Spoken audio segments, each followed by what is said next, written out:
It's your boy Marcellus, Wiley, thanking you. Viewership, Brinks TV, Reeds TV, membership, YouTube, Wiley's World. Become a Wiley's World member. Damn, the other way. Wiley's World member today. Yes, I used to fail that at the combine when they were doing those kind of tests. I was like, there's like, all right, depth perception and perspective. I need you to flip it around and then go that way. Like saying your ABCs backwards when you get pulled over. It ain't happening. It ain't good. All right, y'all, we're going to hook you guys up with this week's Friday swag away, which is, what is it? A new car. No, it's not. It's not Price is Right. It is some new headphones that cost a whole DJ kit from my folks at Pioneer. All right, y'all. Y'all know my favorite segment. No, it's not Wileyism. Actually, it is. But it's also Wiley's World. So I got to bring in my man who helped build this, Mikey P. Mikey P in the building. Everybody cover their ears. You know he coming in hype. Let's see it. He coming in hot, y'all. Say it. All right. That dude. Now I did it because you asked me to. All right. I love it. Now, I love it, brother. All right. I got you covered with some football today, okay? So, okay. Late last week, there's been rumors floating around about Jimmy G potentially not being able to play the entire season for the Raiders, okay? Uh-oh. Yeah, uh-oh is right. I hear Courtney in my ear. She is right. So, Josh McDaniels saying no anxiety on his end. Should he be concerned? And then we're going to talk about the next layer of this after that. Oh, absolutely he should be concerned if he actually wanted Jimmy G to be his starting quarterback, which we all know he did. The hell? Like, you know what? My job now is to police the police. Because before, even when I was being on the panels and on the shows and hosting sports media, stuff just was getting out and just misleading the public. And these lies have gone unchecked for too damn long. Now I'm sitting here, I have no anxiety. Look, we all know as good or great as Jimmy G is, he's a good quarterback with great results. Be real. He's a winner. Jimmy G is always hurt, especially when you need him most. So you got to come into the situation already apprehensive because it's Jimmy G, right? He can't get right in terms of his health. And now you're saying you have no anxiety. What does that mean? To me, it's either A, you don't care about Jimmy G at all, so why'd you bring him in here? Or B, which I think it is, you lying. You do have anxiety about it, right, Mikey P? Yeah, I mean, Brian Hoyer is the backup, so I would have a lot of anxiety right now if that guy's going to be my starting quarterback. You got two more rookies behind him. Brian Hoyer. Yeah, Brian Hoyer, he's still in the league. He is still in the league. There's no better job security in the world than being a backup quarterback that's not good enough to start, but not sorry enough to be out the league. Like just right there, that B- dude, I mean, 5-6 million for life. For life. Yes, Brian Hoyer going to be in the league. Hey, I'll hold a clipboard for that money. All right. But this is the funny part. So this is the next layer of this is Tom Brady's name is getting mentioned. And to the point where this man had to go out and say last week that he is retired. Okay. But he's now a part owner of the Raiders. And they don't seem to have a good backup plan. Like, what are they going to do? They could sign Cam Newton or somebody else, you know? Like, so is Tom Brady a logical replacement for Jimmy G at this point? And he knows the system. And he might get that itch. You never know. Yeah. Well, look, you're always going to have that itch. I got that itch right now, but I don't have the talent to scratch it. Like, my talent ain't going to scratch that itch. And Tom Brady's talent still can, in part, because at the position he plays, it's a lot of anticipation. They don't lose their arm. I'll give you a quick story. I played in a flag football celebrity match with Drew Bledsoe a few years ago. Now, Drew Bledsoe been retired. Like, been retired. Drew Bledsoe can still throw it from the 100 section on this end zone to the 100 section on the other end zone. Not goal line to goal line. I'm talking about stands to stands. This sucker here. So it's like, do you want to go through the process of preparing? Do you want to go through the rigors of standing here? Now you're 48 years old, whatever, and somebody hits That happens. That happens 8 times a Sunday. Are you going to be that guy? And most of those guys with those fat, full bank accounts, like a Tom Brady, get to a certain point where they don't want to climb that mountain anymore. But will he come back? You own part of the Raiders, like you said.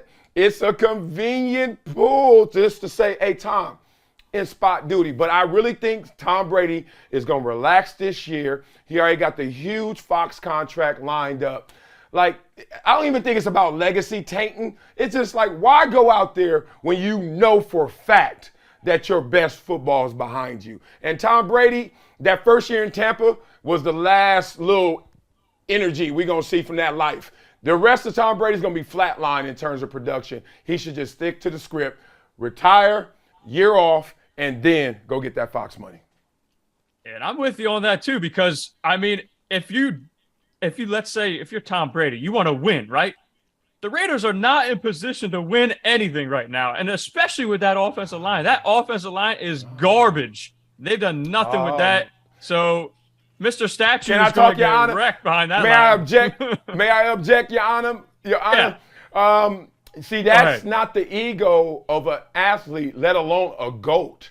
A GOAT says basically, like, you ever get those cheap pancake mix and all they say is just add water and everything else is good? Like, you're like, what the hell's in here? Where the egg at? It's like, it already built in, right? All you got to do is add water, right? Tom Brady, trust me, no matter what team it is, what's the worst team? Houston, just add Brady. Vegas, just add Brady. Dog, me, you just add me, we're going to be a better defense. It's that simple. Like, that's the point. So never look at it like you said, Mikey P. Then you start breaking out the whole line, and they're ranked on offense, and there's no running game. Just add Brady. Fair point. There's a reason they call him the GOAT. But moving on, okay? So there's another report that we have to address that once came up last season where the Eagles were rumored to want to get a different quarterback besides Jalen Hurts. This was before he had this amazing MVP caliber season, led him to the Super Bowl and lost, okay? But before that, there was rumor they were interested in Deshaun Watson. They were interested in Russell Wilson, okay? So fast forward to now, the report is that the Eagles reportedly had a deal, quote, basically done to acquire Russell Wilson from the Seahawks before last year. However, Russ nixed the deal. The rest is history. He went to the Broncos after that. So this is a game of what if. What if the Eagles and the Seahawks made this deal? And they look at it from both ends there, okay? Oh, man, let me say one thing. Bombshell. As an Eagles fan, you are, Mikey P. I know you glad as hell Russell Wilson finally, he said never mind to y'all, right? He time out. Yeah. Can I call timeout? Yeah. Prior to this past year, I was like the biggest Russell Wilson stan there is, and then he really messed me up this year. But oh, man. I am obviously satisfied with Jalen Hurts at the moment.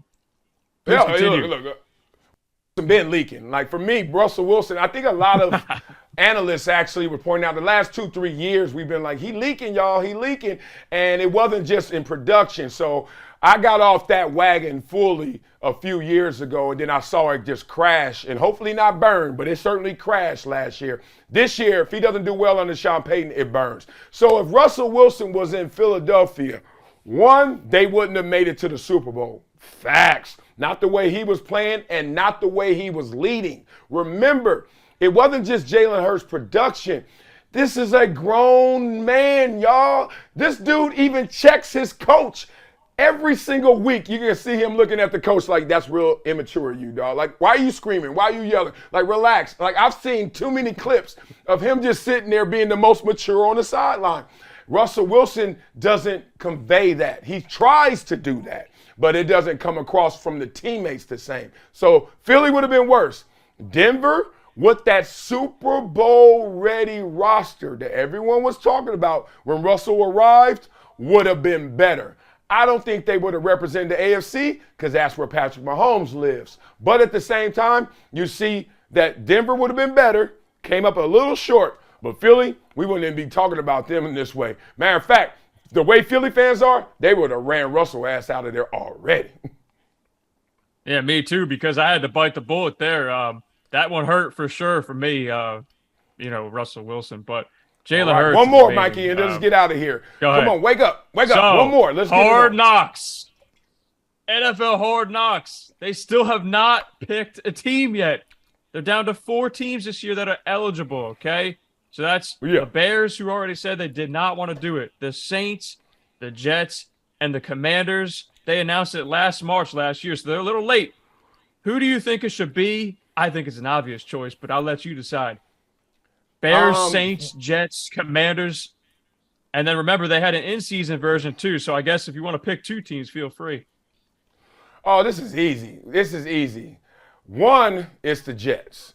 2, this show has jumped the shark, as they say. You remember Happy Days way back in the day? Sunday, Monday, Happy Days. Tuesday, Wednesday, Happy Days. And there was an episode where they had the Fonzie, I guess, or somebody in there, jump the shark. And once that happened in TV programming, they basically saying, your best days behind you. This show is tapped. I can't lie. If y'all watching Hard Knocks still, good. I'm proud of you. It was always tough for me to watch in the beginning because it wasn't necessarily training camp. They kept showing the stars who were a little distant, and then they will find some middle or lower rung player that they were attached to and just love his story, and then get everybody all pulling for him, and then his ass get cut. And I was like, well, that's not how it felt at training camp, but that's a great way to make a movie or a show about it. Training camp, all they had to do was put a camera in hell and just say, all right, this is what training camp is. Hell. And they ain't showing enough hell for me on the training camp. They were showing a little too much gloss in heaven. So it should be the Jets because Aaron Rodgers is there. I just want to see Aaron Rodgers walk around, give the camera the bird, walk around, just look at all unvaccinated and everything, just be him.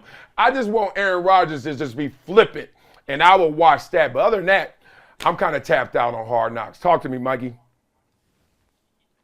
If it's going to be the Jets, let it be in season, because if the season's crumbling or if the season's sky high, I mean, I would love to see those reactions. But prior to the season, maybe you could do Saints. I don't know. Just because maybe there's some new hope. No, you said obvious. You had an obvious choice. Which one's your obvious choice? You told me. The Jets are the obvious choice. Oh, okay. I would let them do preseason any season if it was up to me. But, just saying. That's all I got for you today, though. I appreciate you, Mikey P. Why you representing that Temple like that? Nobody goes to Temple for real, right? Nobody. Oh. Anybody? Wow. No? Wow. 4 years there. Geez, long time ago. 2014 grad, and I worked under Matt Rule for a year in football ops. Prior to the NFL stint, he turned the whole program around. I didn't have anything to do with that, but I was there. What did he turn it around to do? Show his butt? Like, Temple ain't good? What do you mean? What? Well, here you go. I'm going to turn around. Well, here you go, taking a 2-win program and turning it into a 10-win program, I would say, is pretty damn good. Hey, they have fallen since, too. They have fallen on some hard times lately. So, thank you. I was about to say, do not stop the story during the ups. You got to rep them during the ups and the downs. You know how it is. You got to be real. You said that the wrong way, Mikey. I appreciate you. You got to rep Temple through the downs, and then a little up, and then the downs again. Hey, appreciate you, big dog. Hey, nothing's worse than Temple football except Columbia football. So feel good about yourself, Mikey P. We've had it bad, too, in our history. Appreciate you, brother.